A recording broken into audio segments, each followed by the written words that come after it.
All right, welcome everybody to this first lecture in the Extreme Beliefs Project in 2023. And it is a pleasure to introduce our two speakers, in fact, for today. So let me start by doing that, and then I will hand the floor to you. And then we'll have the lecture for 45 minutes, and then straight away 45 minutes of Q&A. That's the plan for today, okay? Right, so it's a pleasure and an honor to have you, Dr. Laura Feldt, who's Associate Professor in the Study of Religion at the History Department of the University of Southern Denmark in Odense.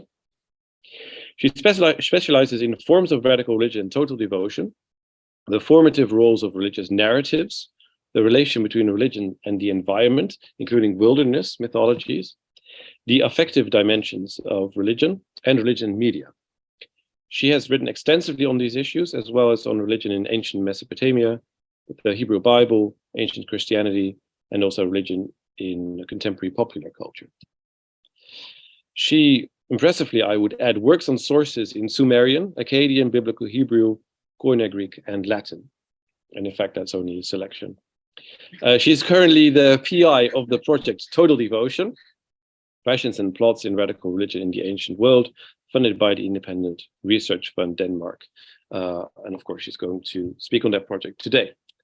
Our second speaker is Klazina Staat, Dr. Klazina Staat, postdoc in that project and also assistant professor at this university.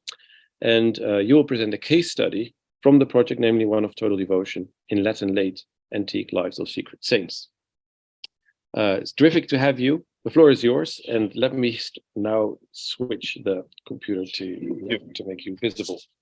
Perfect. Okay, so thank you very much for inviting me. It's a pleasure to be here. And as Rick and I have already discussed, it will be interesting to get the conversation going on, belief versus emotion from narrative in the study of radical religion. So I'm very happy and honored to be here. So my part of this talk will first present the overall research project and then focus mostly on the theoretical framework and how we approach the ancient materials analytically. And then I'll present one example from ancient Judaism, and then our excellent postdoc, Klazina, will present a case study from ancient Christianity. And and then we'll start the discussion from there. So I'm looking forward to talking with you. So the Total Devotion project is a project that started in 2021 and was funded by the Independent Research Fund Denmark. And in this project, we're interested in the role of emotions and narratives in what we call total devotion, which is an attempt to coin a new term for what we're interested in here, a term that focuses more on embodiment and the senses than on on beliefs, really. So that's why it's also would be really fascinating to have a conversation with this project.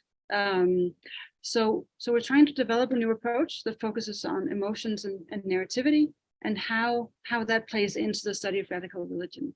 And I'm going to use the terms radical religion and total devotion interchangeably, not because they cover exactly the same terrain, but I still use the term radical religion in order to signal that it would be really nice to have a conversation with scholars who do work on contemporary extremism, fundamentalism. There are many words, many terms in play in this field. So I think it's important to have this cross-disciplinary conversation. But what we're mainly interested in this project is to try to historicize the study of radical religion, because there's been an overemphasis on the contemporary world and on Islam. That's one major objective of the project, and the other is to look at how emotions and narrative can help us explain some of the pull of radical religion.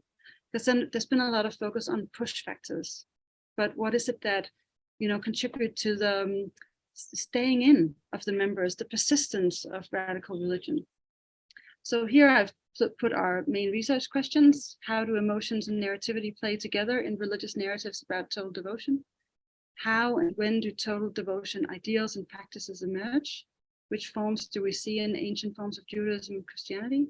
And how can these perspectives focused on emotions and narratives help us in the study of radical religion more broadly? And this is our team. We have two major sub-projects, one on ancient Judaisms, where I focus on Hebrew Bible, Second Temple literature, and my PhD student, Tamara Holgenov, focuses on emerging rabbinic Judaism. And then we have a second sub-project on Christianities. Jan Bremmer focuses on apocryphal literature and martyrdom. Christian Höhl, I haven't put the names because I guess, yeah, so Jan Bremmer is on the top with the white beard. I guess you know him, you might know him. And then Christian Höhl is my colleague at the University of Southern Denmark, now at Lund. He works on pillar saint stylite hagiography, and then Klazina works on aesthetic hagiography. And then we have some excellent international collaborators as well. Ingvild Gilhus from Bergen, Esther Eidenau from Bristol, Jörg Rübke from Erfurt, and Hindi Naiman from Oxford. So just so that you have an idea of the main sub-projects, and then our international collaborators they also contribute to the project and do their own studies, but some of them in a more sort of comparative perspective. Okay, so our project starts from the observation that there's been a lot of focus in the study of radical religion on violence for very good reasons, but that has led to an overemphasis perhaps on belief, on radicalization and marginalization, and how people are radicalized out of majority society into minority groups. So in trying to form a new perspective, we're inspired by some of the people I've put images of up here, like Scott Atran, an American anthropologist, who's with others formed this theory of the devoted actor, and Gideon Aran, who's just below him, an Israeli sociologist who's worked on the Jewish Haredim, and has some interesting ideas on how to move the study of radical religion in a direction that could also encompass more ritualistic forms of, total devotion, where it's not about beliefs, but it's about ritualizing every aspect of everyday life. So that form of total devotion. And he's also has some very interesting ideas on group internal competition. So how the sort of the pivots of radically religious groups might be group internal competition on who can be most perfectly religious, rather than the external relations might be less important. It might be the internal dynamics that are more important in perfecting devotion. How can I be more, then perform my religiosity in a way that is more perfect than the others? And I guess when we work on ancient religions, we can recognize this from ancient asceticism very quickly, this competitive aspect. And then, of course, one problem with the term radical religion is also that it's both an advantage and a disadvantage, but it's a relative term. So it's always set in relation to something that is considered moderate religion, or mainstream religion, or so it and that looks very different in different societal contexts. So what is considered radical religion in Denmark is very different from what is considered radical in Saudi Arabia or in ancient Rome. Mm-hmm. So it's relative to a societal context. You're welcome. So we're trying to form new perspectives that focus more on embodied devotion comparatively, and to historicize. So one way of historicizing, at least that's what we propose, is to look at ancient models of devotion. How do ancient actors scale their own devotion? Which terms do they use? Because what you may also have noticed in studies of contemporary religion is that religious actors also scale devotion. So they also, in radical religious groups, they would also have terms for those who are more devoted, whereas others may be lukewarm. So they may not be performing the religion in the best, most perfect way, So simply to look at the religious actors' terms and words for their devotion and how do they scale it? What is the scope? Can you have a scope that is less encompassing? So that leads us to total devotion ideals as a center of gravity in religious devotion, as the pivots around which the religious competition takes place.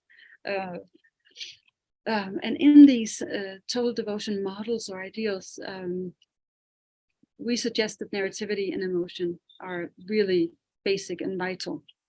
Of course, it's well recognized that religious narratives are key in religious identity formation and training and performance. But what is not recognized as much is how narratives and emotions are interrelated. So that's mainly what we're interested in, is how narratives and emotions hang together. So there's been some work in the history of emotions, also emotions in the Hebrew Bible, for instance, in ancient Christianities, but not so much on how narratives have emotional effects. You all know, for instance, horror stories or humorous stories, they don't work if you say explicitly laugh here or now be scared. So we should not overlook the emotional effects of stories in binding groups together, and how emotions also have a narrative aspect to them. Emotions are also told in order to be social, in order to be to have functions in group dynamics. They're also told, and they hinge on who did what to whom, who is the enemy, who are we, and what kind of harm did the others do to us. So emotions also have a narrative aspect, and this sort of nexus that we're interested in. And in this, we're inspired by both Paul Hogan, whom you see in the middle with the tie, who's done some work on affective narratology, and Joanna Burke below him, she's working on contemporary history, but she's done interesting work on emotions as events. And then we have Mieke Baal, the famous Dutch narratologist below. Not to say that there's not a lot of work even in post-classical narratologies on emotions. So, and finally, we have, I put him here as well, the unruly German philosopher Sloterdijk, from whom we take some inspiration in terms of seeing religion as training. He wrote this book, Du musst dein Leben ändern, on asceticism and religion, and training. And this has also been an inspiration in looking at these ancient texts as media for training religion. So not to look so much at them in terms of, to look behind the text to see what kind of event history we can get out of them, but to look instead at how would they function as media for training religion. And when you think of it, many of these texts that we study are very concerned with affecting the recipient, affecting an audience.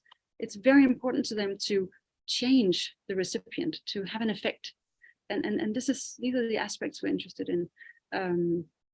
So we look at ancient models of devotion embedded in the sources and ask questions about what is the scope, how many areas of life are affected in a specific model of devotion. How intense is it emotionally? How is that intensity sort of established or stimulated? And can we find any group internal scales of devotion in the texts? And we look at emotions and narratives as interconnected. So we look both at emotive, singular emotion terms, but also at story effects and how different emotions play together. Because what happens a lot also in biblical studies is that then you study, the concept of love in the Hebrew Bible, like this one singular emotion. But in the texts, there are many emotions mentioned together, not just one. So they play together. And so I've put some of the people we've been inspired by also on this slide, but right. So now to a few words on one case study that is already done. It also played into the first formulation of the project when I first thought it out, was this phrase from Deuteronomy that you must love Yahweh with all your heart and all your might, as a formulation of a form of an idea of total devotion. So Deuteronomy is, of course, a very important scroll for ancient Judaism, and the history of its coming into being is, of course, very complex. But it's safe to say that it has had a very important influence in Second Temple Judaism, even though parts of it may be older. I think there's a pretty large consensus now in research that the final form of it was edited after the exile in the early Persian era, and surely exerted a huge influence on Second Temple Judaism. So this is the context I read it in. And it's also a scroll that's very explicitly pedagogic. It's very concerned with affecting its audience and making sure that this devotion is passed on to the next generation. So it's aware of the contingency of religion. The people of Israel, they may worship other deities. They may do the wrong thing. It's very much a concern of the text to affect the audience in the right direction,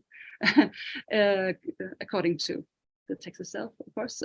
So there's been a big discussion on how we should understand the emotions of the text, and they've been very much related to the Neo-Assyrian vassal treaties, because there are a lot of formulations that are similar. But my argument is very briefly that it's a very emotional text, that very emotionally intense text. If you look at how emotions and narratives play together, and if you look at how all the different emotions in the text play together. And there's also a hyper-vigilant attention to the right devotion, which is summed up in this word, shamar. What time did I start with? Just to roughly. Yeah, 5 minutes later, so 15 minutes. 15 minutes. 15. Okay, so we're good. You're good. Yeah. It can take a bit more time, sure, of course. Okay. Right. So basically, the text set up an idea of devotion that connects. It's not only love; it's also fear, and it's also a stimulation of disgust. And if you stick to that devotion, that will lead to life and fertility in the promised land. Whereas if you hate Yahweh, that'll lead to your death, more or less, basically. So if we zoom in on Deuteronomy 6-7, we're in this narrative context, an educational context where emotional intensity is heightened, where we have some way of addressing the audience that helps cultivate identity fusion. I don't think I mentioned that before, but that's an idea from Scott Atran's theory of the devoted actor, that devoted actors in close-knit groups are characterized by this kind of identity fusion between the individual and the group. And in this text, in order to strengthen the enclave sort of sociological structure that we have here, there's a lot of slippage between, in Hebrew, the suffixes for the male singular and then the plural. And I think that's kind of, rhetorical move. It helps aid identity formation, because the individual feels addressed. Even in passages that address the entire people, the singular suffix is used. So it's a very interesting dynamic. And I think a total scope is formulated for devotion that is both very personal for the individual, and this is sometimes overlooked in studies of ancient religions, because we tend to see them as collective and very, but there's actually a lot of emphasis on the individual and how the individual is fused into the group. And there's also quite a lot of emphasis on interiority. There's a lot of terms for interior organs, like the throat, the heart, the entire being of the person. And then we also have a generational scope. So it's a patriarchal culture, obviously. So it's the sons, they have to learn this. They have to also, has to be passed on to them. And then you also have to be devoted everywhere you are. When you go out, when you come home, and temporally as well, when you get up in the morning, when you go to bed, you have to keep Yahweh in mind. And then this very intense formulation, the famous one in Shema Yisrael, is then strengthened via the use of narratives in chapter 6 and 7. So there are many more contexts of love has been discussed, primarily, of course, for many good reasons, but the political context of the New Assyrian Vassal Treaties has been discussed the most, and scholars have argued that then this love is not really affective, it's more loyalty, because it's a political context, and the relationship between Yahweh and Israel should be understood similarly to the relationship between the vassals and the New Assyrian kings. But if you look at love and its connections to other emotions in Deuteronomy 1-11, there are many other contexts. There's the father-son relationship that appears several times in Deuteronomy 1 and 8 and 10. There's a marital context where Yahweh is the husband and Israel is the wife that also plays into it. And there's also love in terms of slaves and masters. So there's a lot of interesting things going on. I briefly also want to discuss Deuteronomy 7, because that's tightly connected to chapter 6, and it's sometimes overlooked in discussions of this relation between Yahweh and the people. In chapter 7, we have very interesting formulations about how the relation between Yahweh and the people should override all other social ties. And then we have this cherem legislation about how should Israel relate to other peoples. And we have this, I have a quote here from the very beginning of chapter 7. When Yahweh your God brings you into the land that you are entering to possess, and he drives out before you, and there's many nations, many large stereotyped nations mentioned, 7 nations larger and stronger than you, then you must devote them to complete destruction. Make no treaty with them and show them no mercy. And this word cherem means they should be killed. And this violence is, of course, narrative, and didn't happen. I mean, it would be megalomaniac to imagine this tiny nation having to kill all these neighbors. It surely is. It's I think one way to understand this is that it functions as a warning to the in-group, making apostasy dangerous. Highlighting, so the violence is in a sense with Sloterdijk, it's autoplastic. That's what he would term it. It's about both ensuring the purity of the enclave in the Second Temple times, but also cultivating disgust vis-a-vis the cultic paraphernalia of other gods. So it's internal. This violence is narrative, and it's internal, and has a warning function, and also signals how the relation to Yahweh should trump all other relations. So this is just a brief summary slide with some references to show the different aspects of how the sort of cultural model of devotion in Deuteronomy is configured. There's a person aspect, your entire person, your interiority, the temporal aspect, the spatial aspect. And then there are also some other terms scattered in Deuteronomy for the totality of following Yahweh, how you can do that most fully. You must not veer left or right from the commandments. You must cling to Yahweh. This kind of formulations. And then most importantly, the narratives function to polarize the consequences, the costly sacrifice involved, and makes it more intense. So if you do the right thing according to the text, if you follow the devotion you're supposed to, then that leads to this fertility and life, the promised land. And then the other side of it is a terrible death. So there is an emotional economy where emotions are tied together. So it's not just about loving Yahweh, it's also about fearing him, and it's about cultivating disgust for the other gods. So we have past-oriented narratives that are interspersed in Moses' speech here. I'm sorry, I forgot to say that, but I'm assuming you just know where we are in the Hebrew Bible, but Moses is giving a speech here to the Israelites on the verge of entering the promised land, reminding them, what are the conditions for receiving the promised land. And that's why there was also such a big emphasis on the correct devotion. Yeah. Sorry about that. So there's a lot of use of past-oriented narratives that sort of elicit fear, but also demonstrate Yahweh's love and zeal for the people. So some of the emotions are also mirrored on the divine plane. Yahweh also has love for the people. He has zeal for them in the same sense that the devoted person should have love and zeal for Yahweh.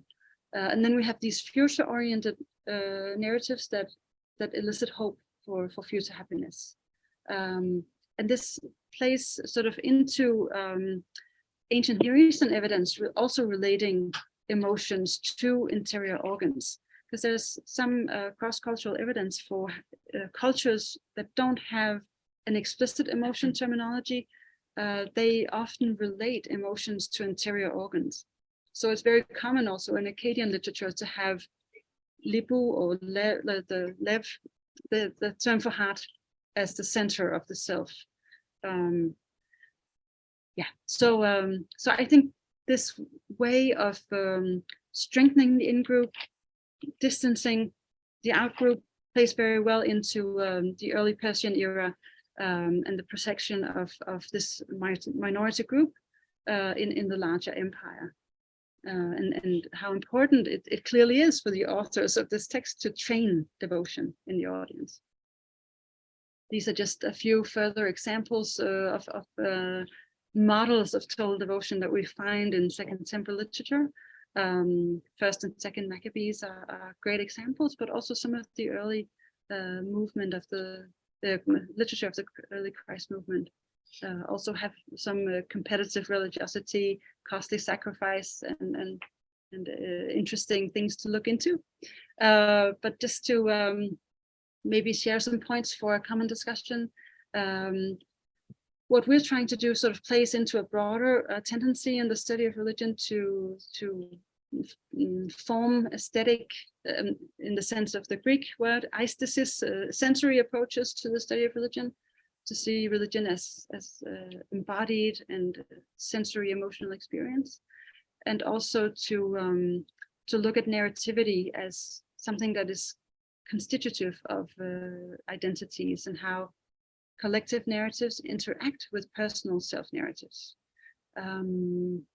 So these are some of the things that we're interested in this project.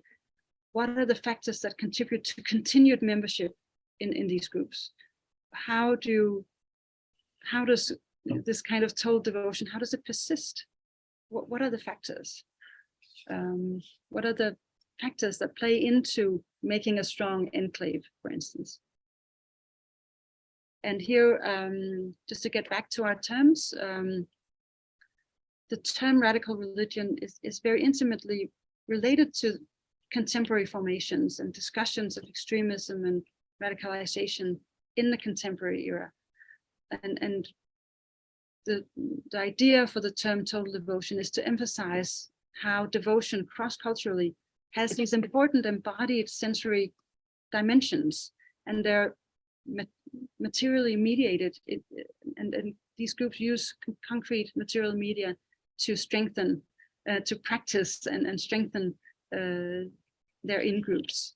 And what I also think is an advantage of this concept is that we leave the societal historical context empirically open. So we don't assume automatically that radical religion has to be something marginalized. It could be also cherished in principle in a society. we leave it at least empirically open. What is the societal role of this kind of religion? We try not to overemphasize belief, but I look forward to hearing about the importance of belief in the discussion. And then we highlight emotional and narrative involvement. And so one meeting point could maybe be David Morgan, who I put in the corner here, who's an American historian of religion, who's also interested in materiality and embodiment. And he just redefines belief as an embodied material practice and still uses the term belief. So that might be a meeting point. And also the work of anthropologist Tanja Lerman, who also focuses on, she works in the contemporary world, but focuses on how, staying religious requires a lot of training and practice, and how religious people report that it's hard work to keep being religious in the face of everyday life. And yeah, so that's, and this is just an image of our newly published special issue on total devotion in the ancient world that we are happy to share. So thank you for your attention. And now over to Klazina. So basically what I will do now is to present my article, which I wrote for this issue in religion, and which just appeared, I think, last week online in open access. So you can read it easily, and also the other articles that are collected there, among others by Laura as well. And this is the title of my article. And plotting total devotion, secrecy, fame, and imitation in late antique lives of Christian ascetics. So it's kind of interesting for me to be to present this at Vrije, where I work, but I wrote it for the project in Denmark, so everything comes together, which I think is super nice. Yeah, so you may think like, why total devotion and ascetic biography? Well, actually, from the beginning of asceticism in Christianity or the early Christ movement, there's an idea of total devotion. I think you see this in texts in the New Testament, in which Jesus, for instance, calls to sell all your stuff and give all your money to the poor. And this is precisely a text which is quoted, or are some of the texts that are quoted in the life of Anthony, which is one of the first saints' lives. So really Christian biographies, a genre which appears in the 4th century. So after the end of the persecutions, in which people cannot die anymore for their faith, so they try to devote themselves in other ways, among others by ascetic life. And for instance, in the life of Anthony, which is the first biography really on such an ascetic, it is quoted there, these texts, to explain why Anthony, in the beginning of his ascetic career as a young person, after the death of his father and mother, having heard preaching on these texts, give up all his possessions, basically sells it, gives away the money to the poor. He keeps a bit to maintain his sister, let's say, but after another preaching on another text of Matthew, he even gives away that money, and you wonder like what happened to his sister, but yeah. And he enters ascetic life. So it's really there from the beginning, the idea of total devotion, that you give up everything out of love for God. My focus is on a selection of 5th century lives of secret saints. You see them listed there. They're all written by people connected stronger or more loosely to Lorraine. Lorraine is an island at the coast of Cannes, so in the south of France. And Lorraine is a super important place for the development of monasticism in Europe. You can say in Western Europe, because there it was the place where the ideals of desert asceticism were kind of translated and adapted to the European situation. Of course, there are no deserts there, so people had to find other ways to withdraw in the desert. So they started to interpret the desert metaphorically as the place of wilderness, let's say. And ascetics related to Lorraine, they withdraw everywhere in the wilderness, in forests, on hills, in caves, things like that. And I find these stories very interesting. Of course, it's a nice corpus, which is doable in such an article, but it's also interesting to think about in terms of emotionality and narrativity and the connection with total devotion, because all these saints find secrecy very important. They all withdraw in secrecy, and secretum is also the word that you can use, translate either by using the word isolation, but also secrecy. They really want to hide. And that raises all kinds of stories because people want to know about these secret saints, and they start to share rumors, and these rumors increase emotional attraction of feeling of attraction to these saints. So there's really a kind of nexus there of these concepts, and that's why I thought it was a nice case study to explore in order to see how emotions and narratives work together in the construction of total devotion in narrative, let's say about saints, about holy men. So this is the question then of the article. And I like this picture of also a late antique scene of total devotion, I would say, the Apostle Mark, surrounded by all these people really heading towards him. They bow their heads towards him, and you see all the buildings, also the buildings of the city, and in these windows and doors, there are also people there listening to the apostles. So it's really the full city that is attracted to the saint, and that's also what you find in these stories about the secret saints, because they want to be in the wilderness, but they never really are successful. They always draw the attention of the people, and all people gather together to the saints, but they also draw them to their own cities in order to see them there performing the miracles.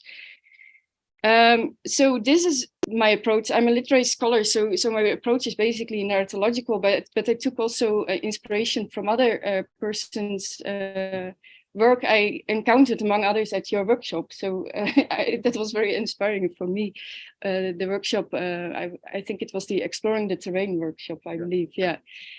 So I see total devotion as an emotion, you could say. It's something emotional, something that involves a collection of emotions. And I come back to that. And here I was inspired by Ruth Tietjen's article on religious zeal, where she talks about zeal, also call it devotion, I would say, as an affective phenomenon that is characterized by love, by feelings of warm emotions, let's say, that are often expressed by images of fire. That's also something you find in my sources. So an emotion, and then in narratology, the few people that have talked about emotions have stressed that emotions have a narrative structure. If you feel an emotion, it has a beginning and an end, let's say. It happens in time. So it has a certain plot. And if an emotion has a certain plot, then you could say that total devotion is also something unplotted, consisting of certain elements that come one after the other, and that construct a little narrative with a beginning, a middle, and an end, let's say. And because we are talking about emotions, I also used the term master plot in my article, which I took from Abbott, Porter Abbott, his Cambridge Introduction to Narrative, and he defines master plots as types of plots that are not really denoting a plot of a particular narrative, let's say, but more universal plots that can apply to, for instance, emotions or feelings, or as he defines it, there are some master plots very loosely conceived that would appear to be universal. The Quest, for instance, the story of revenge. So there you have something emotional. Seasonal myths of death and regeneration. But the more culturally specific the master plot, the greater its practical force in everyday life. So it's something that appears in groups, in cultures, let's say.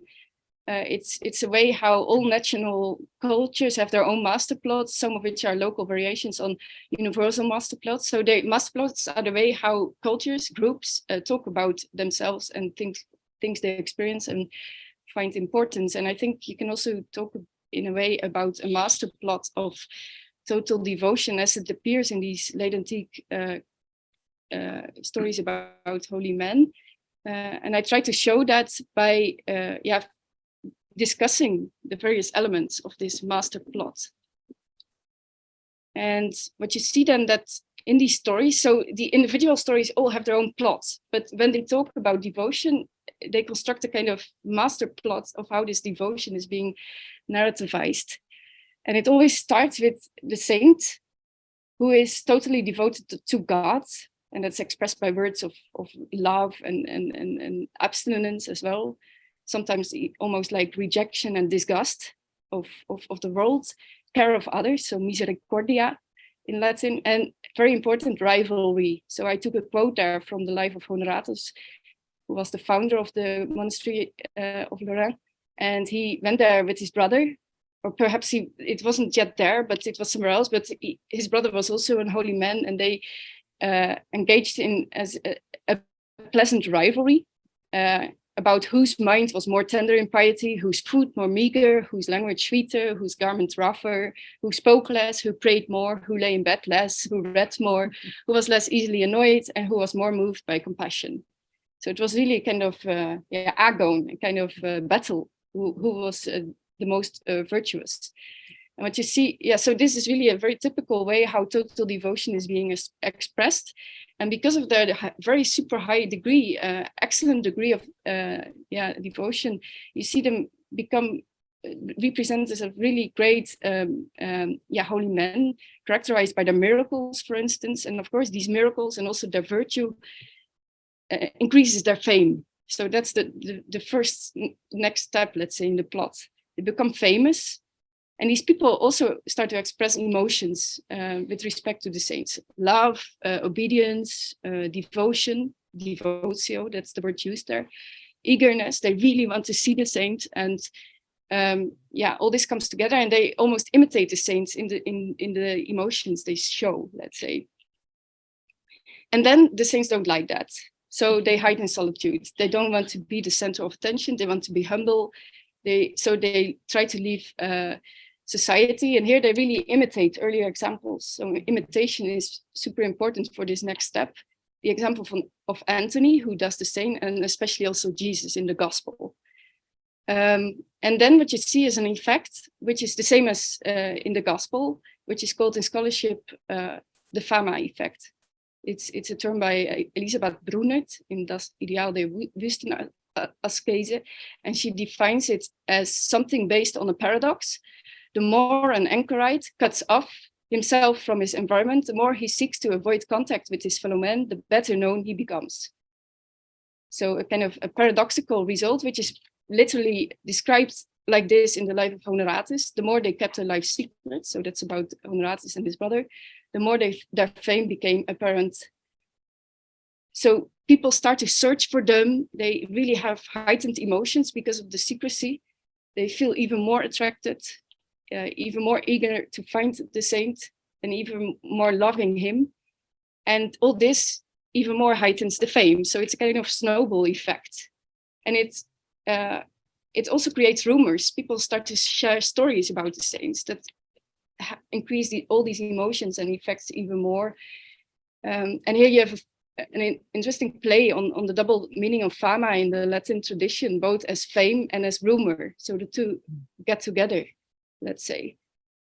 So of course you want to resolve this plot. So it always ends with the disclosure of the saint. He is found again. He performs his miracles again. His fame grows even more. And all this intensifies the emotions even more, which is often expressed by a discourse of totality. So the whole area gets together in order to seek for the saint, and in the end to seek for God. So it really also adds to the devotion, not just of the saint, but also of the people around him.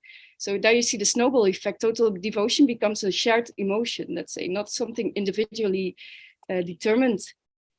And these are also the words used that the saint is reached by his followers in unshaken devotion and with the display of religious, a religious manifestation of joy. So they're really very happy to see the saint, and through all this, the devotion to God kind of increases.